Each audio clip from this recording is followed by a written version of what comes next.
Հայաստանի երկրորդ նախագահ Ռոբերտ Քոչարյանի նկատմամբ որպես խափանման միջոց կիրառված է գալանքը, հայտնած է Գաշարագերության թեմ կոմիտեի մամլոխոսնակ Մարինա Օհանջանյանը։ Ռոբերտ Քոչարյանը Գաշարագերության թեմ թադարանեն 3 կրկին տեղափոխված էր հիվանդանոց, իսկ անոր նկատմամբ գալանքը որպես խափանման միջոց կիրառելու միջնորդության քննությունը շարունակված էր առանց անոր ներկայության։ Ռոբերտ Քոչարյանին մեղադրանք ներկայացված է պաշտոնեական լիազորություններու չարաշահման, առանձնապես խոշոր չափերու փողերու լվացման եւ առանձնապես խոշոր չափերու գաշարք ստանալու համար։ Հայաստանը հապկեն հեռացնելու մասին որոշումը երկիրներու քերակույն գլխավոր հրամանատարներու իրավասությունն է, բայց պետք է հաշվի առնել բոլոր հանգամանքները։ Այս մասին 10-ին դված հարցազրույցին մեջ հայտարարած է հապկի գլխավոր քարտուղար Մասատիկով։ Անոր խոսքով, եթե Հայաստանի ղեկավարությունը վարչապետ Փաշինյանը հայտարարած են այդ մասին, ուրեմն հավանաբար կան տարբեր օրակարգեր։ Քաղաքական գործիչները ճիշտ ադոր համար ալ քաղաքական գործիչներ են, որպեսզի բարձրացնեն այս հարցը, բարձրացնեն քննարկման աստիճանը, հետո իջեցնեն արձանագրած է հապկ գլխավոր քարտուղարը։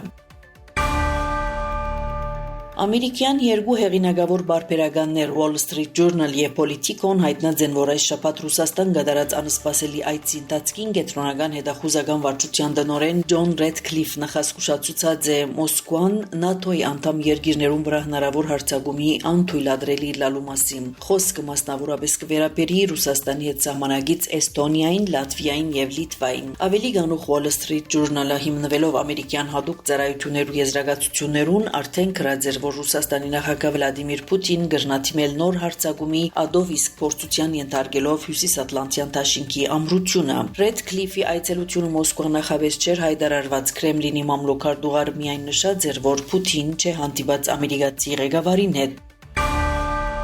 Իրանի արտաքին գործոստնախարար Աբբաս Արաքչին հրաբարացած է ՄԱԳ-ի գլխավոր քարտուղար Անտոնիո Գուտիերեշին ուղղված նամակը, ուր գոչ ըրած է գազམ་ագերբության եւ ՄԱԳ-ի անվտանգության խորհրդին արձագանքել իր երկրին դեմ Ամերիկայի տնտեսական վտարանքի գործողության։ Այս մասին գաղորդե մեր գործակալությունը նամակի մեջ Արաքչի Ամերիկայի պատժամիջոցները եւ Իրանի հետ այլ երկիրներու համագործակցությունը կանխելու փորձը որակած է որպես ՄԱԳ-ի կանոնադրության խախտում։ Անքննադատած է Վաշինգտոնի չանքեր ադոնք անվանելով անօրինական միագողմանի եւ ահապեկող։ Արաքչի գոչրած է ՄԱԳ-ին դադարել եւ մերժել Ամերիկայի գործողությունները եւ հարգել Իրանի ինքնիշխան հավասարության իրավունքը։ Արաքչի նաեւ գոչրած է փոխհատուցում վճարել եւ զեկույց մգազմել Իրանին Ամերիկայի հաստուցած հարվածներու մարդասիրական եւ մարդկային իրավանց հետևանքներու վերաբերյալ։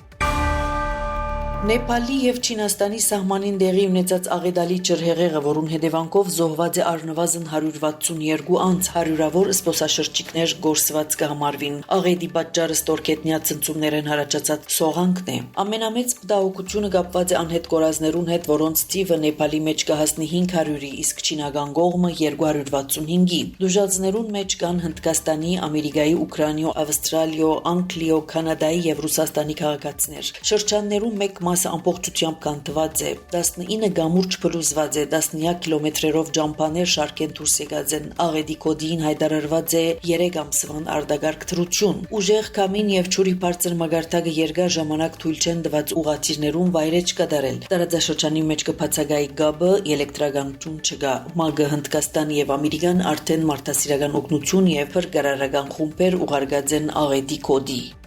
Ցեզի Անի Զեյդունցյան